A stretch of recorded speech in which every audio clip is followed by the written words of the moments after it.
नमस्कार, प्रांजल ज्ञान गंगा में आप सभी का स्वागत है। आज हम स्वामी विवेकानंद जी की भक्ति योग नामक रचना में से भक्ति के साधन क्या हैं उनके बारे में जानेंगे। तो चलिए आप और हम अध्यात्म की ओर चलते हैं और भक्ति के कौन कौन से साधन हैं उनके बारे में पढ़ते हैं। भक्ति के साधन।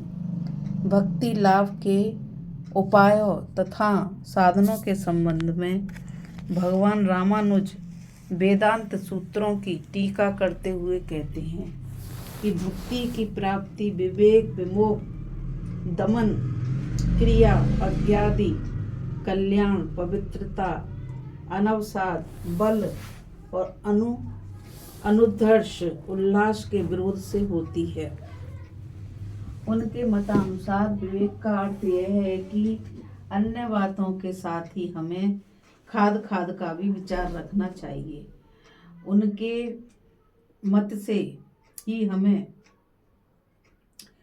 खाद वस्तु के अशुद्ध होने के 3 कारण होते हैं।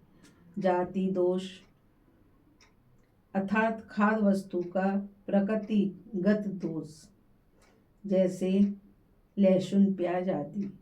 आश्रय दोष अर्थात दुष्ट और पापी व्यक्तियों के पास आने में दोष।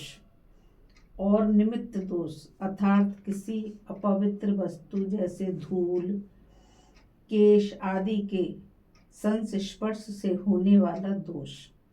श्रुति कहती है, आहार शुद्ध होने से चित्त शुद्ध होता है और चित्त शुद्ध होने से भगवान का निरंतर स्मरण होता है। यह वाक्य रामानुज ने छांदोग्य उपनिषद से उद्धृत किया है। भक्तों के लिए खाद का यह प्रश्न सदा ही बड़ा महत्वपूर्ण रहा है।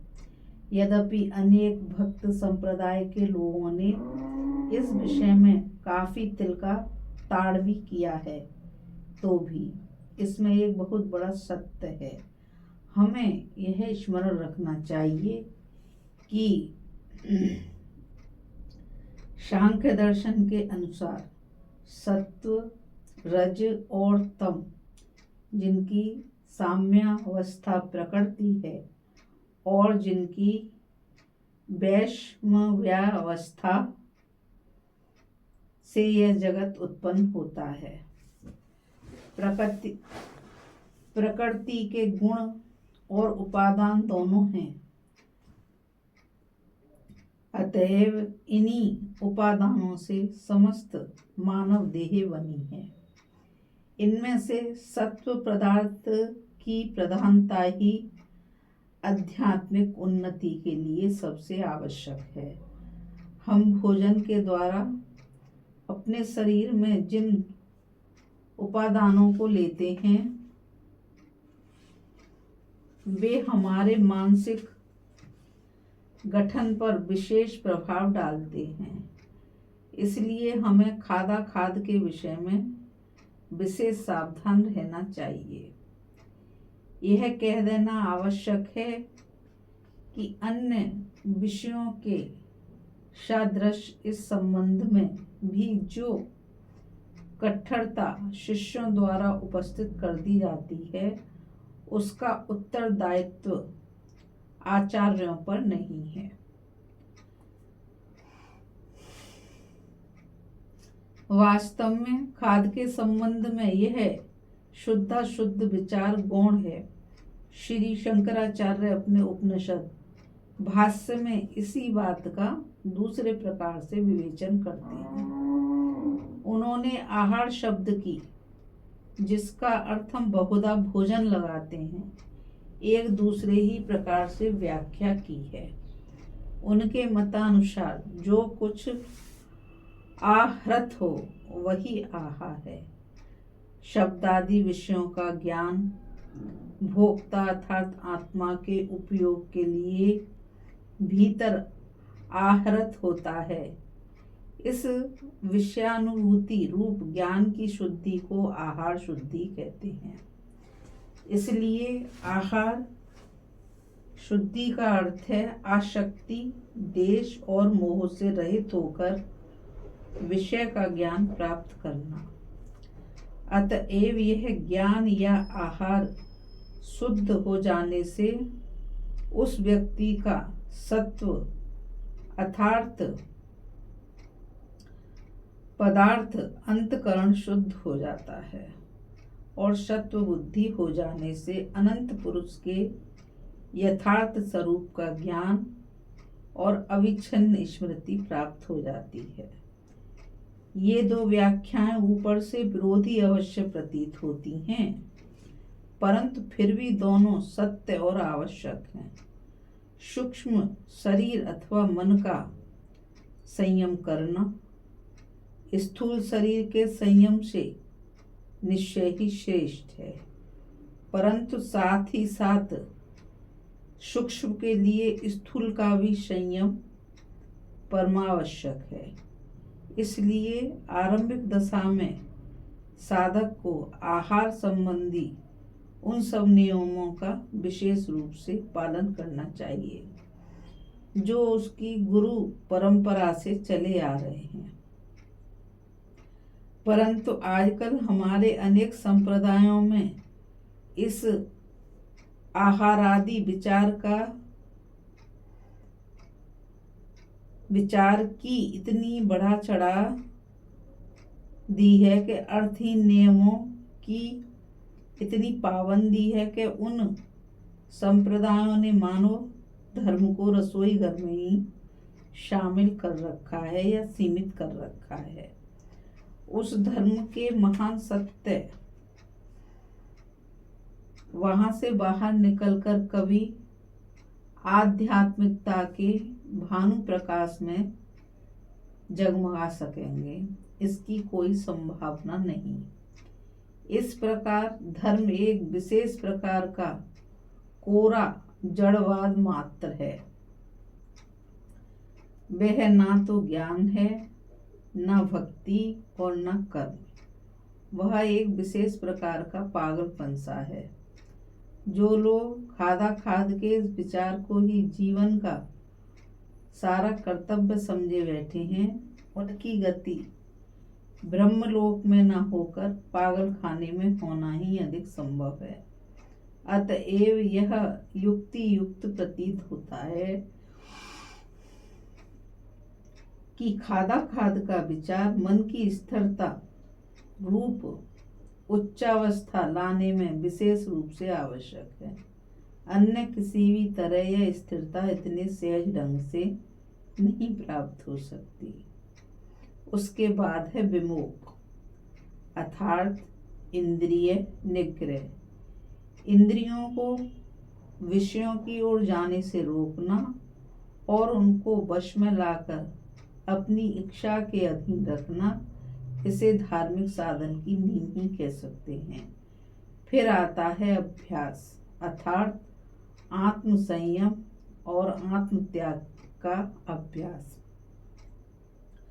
हम लोग आत्मा में परमात्मा का कितने अद्भुत ढंग से अनुभव और कितने गंभीर भाव से संभोग कर सकते हैं, इसकी भी कोई सीमा है। पर साधक के प्राणपण प्रयत्न से और प्रबल संयम के अभ्यास बिना यह किसी भी तरह कार्य में परिणत नहीं किया जा सकता। मन में सदा प्रभु का ही चिंतन चलता रहे। पहले यह बात बहुत कठिन मालूम होती है, पर अध्यवसाय के साथ लगे रहने पर इस प्रकार के चिंतन की शक्ति धीरे धीरे बढ़ती जाती है। भगवान श्री कृष्ण गीता में कहते हैं, हे कौन्तेय, अभ्यास और वैराग्य से यह प्राप्त होता है। उसके बाद है क्रिया अर्थात यज्ञ। 5 महायज्ञों का नियमित रूप से अनुष्ठान करना होगा। कल्याण अर्थात पवित्रता ही एकमात्र ऐसी भित्ति है जिस पर सारा भक्ति प्रसाद खड़ा है। ब्रह्म, सोच, और खादाखाद विचार ये दोनों सरल हैं, पर अंत शुद्धि बिना उनका कोई मूल्य नहीं।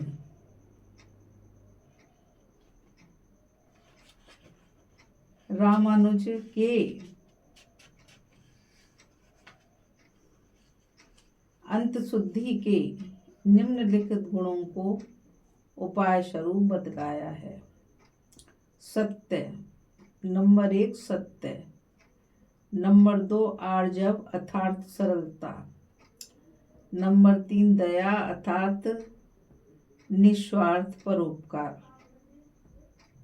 नंबर 4 दान, नंबर 5 अहिंसा अर्थात मन वचन और कर्म से किसी की हिंसा न करना, नंबर 6 अन्न विद्या अर्थात पर द्रव्य लोभ वृथा चिंतन और दूसरे द्वारा किए गए अनिष्ट आचरण के निरंतर चिंतन का त्याग।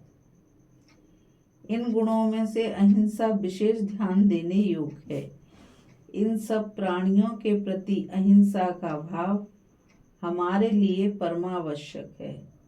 इसका अर्थ यह नहीं कि हम केवल मनुष्यों के प्रति दया का भाव रखें और छोटे जानवरों को निर्दयता से मारते रहें, और न यही जैसा कुछ लोग समझते हैं कि हम कुत्ते और बिल्लियों की तो रक्षा करें और चींटियों को शक्कर खिलाते रहें, पर इधर जैसा बने वैसा अपने मानव बंधुओं का गला काटने के लिए बिना किसी झिझक के साथ तैयार रहें। यह एक विशेष ध्यान देने योग्य बात है कि संसार में जितने सुंदर सुंदर भाव हैं, यदि देश काल और पात्र का विचार न करते हुए आंखें बंद कर उनका अनुष्ठान किया जाए तो वे स्पष्ट रूप से दोष बन जाते हैं। कुछ धार्मिक संप्रदायों के मेले कुचेले साधु इस विचार से कि कहीं उनके शरीर की जुएं आदि मर न जाएं, नहाते तक नहीं, परंतु उन्हें इस बात का कभी ध्यान भी नहीं आता कि ऐसा करने से वे दूसरों को कितना कष्ट देते हैं और कितनी बीमारियां फैलाते हैं। वे जो भी हों, पर कम से कम वैदिक धर्मावलंबी तो नहीं है। अहिंसा की कसौटी है ईर्ष्या का अभाव। कोई व्यक्ति भले ही क्षणिक आवेश में आकर अथवा किसी अंधविश्वास से प्रेरित हो या पुरोहित के छक्के पंजे में पड़कर कोई भला काम कर डाले अथवा किसी प्रकार का दान दे डाले, किंतु मानव जाति का सच्चा प्रेमी तो वह है जो किसी के प्रति ईर्ष्या भाव नहीं रखता।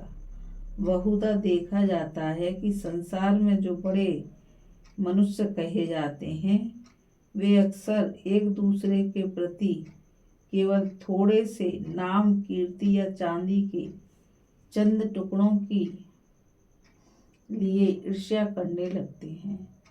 जब तक यह ईर्ष्या भाव मन में रहता है, तब तक अहिंसा भाव में प्रतिष्ठित होना बहुत दूर की बात है। गाय मांस नहीं खाती और न भेड़ ही, तो क्या वे बहुत बड़े योगी हो गए, अहिंसक हो गए। ऐरा गैरा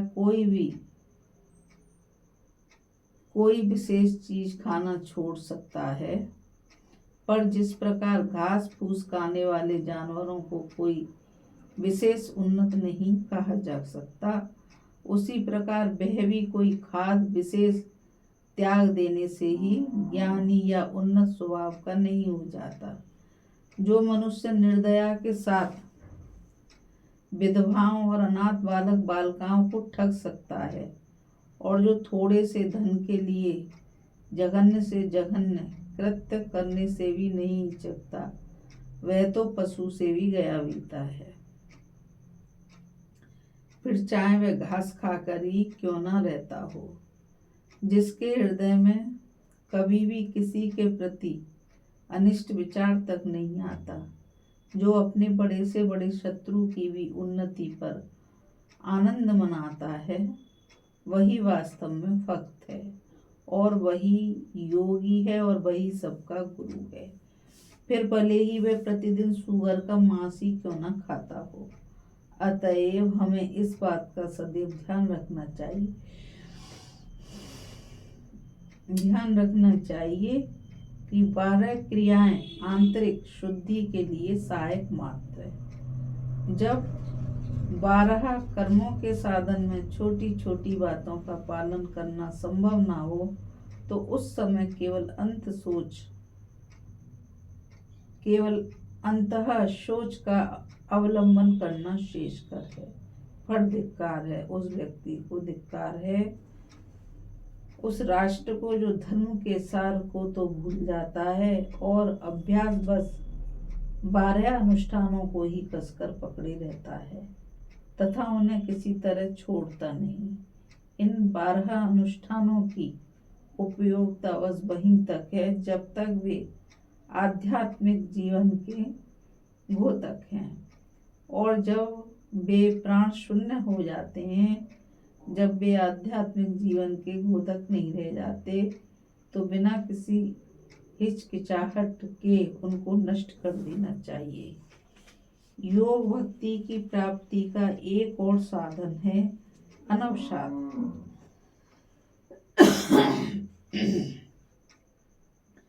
अर्थात बल।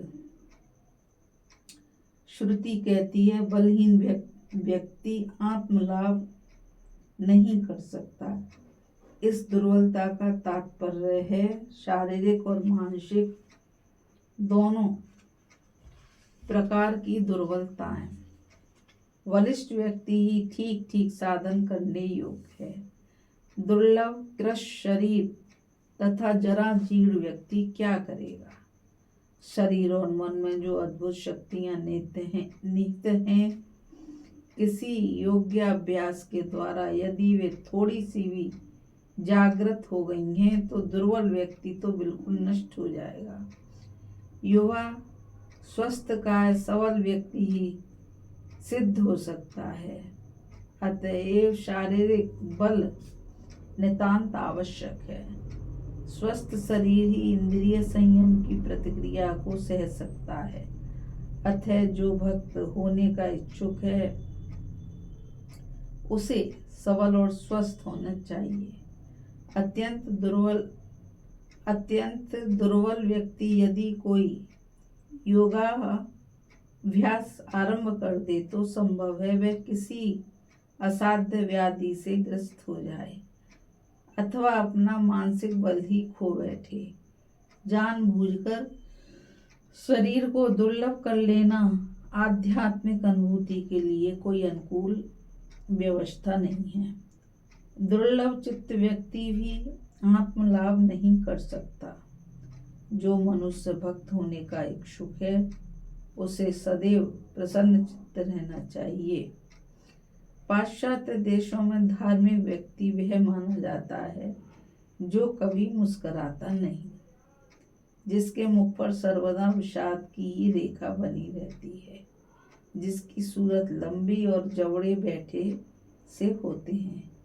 ऐसे ग्रस्त शरीर और लंबी सूरत वाले लोग तो किसी हकीम की देखभाल की चीजें हैं, वे योगी नहीं हैं।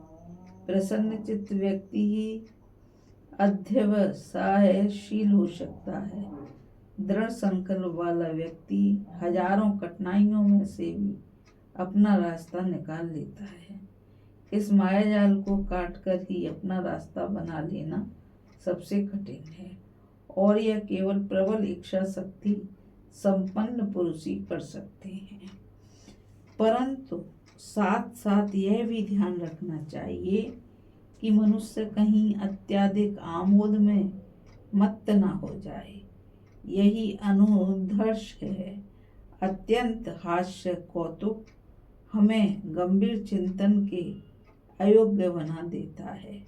उससे मानसिक शक्ति व्यर्थ ही क्षय हो जाती है। इच्छा शक्ति जितनी दृढ़ होगी, मनुष्य विभिन्न भावों के उतना ही कम वशीभूत होगा। अत्यधिक आमोद उतना ही बुरा है जितना गंभीर उदासी का भाव। जब मन सामंजस्य पूर्ण, स्थिर और शांत रहता है, तभी सब प्रकार की आध्यात्मिक अनुभूति संभव होती है। इन्हीं सब साधनों के द्वारा क्रमशः ईश्वर भक्ति का उदय होता है।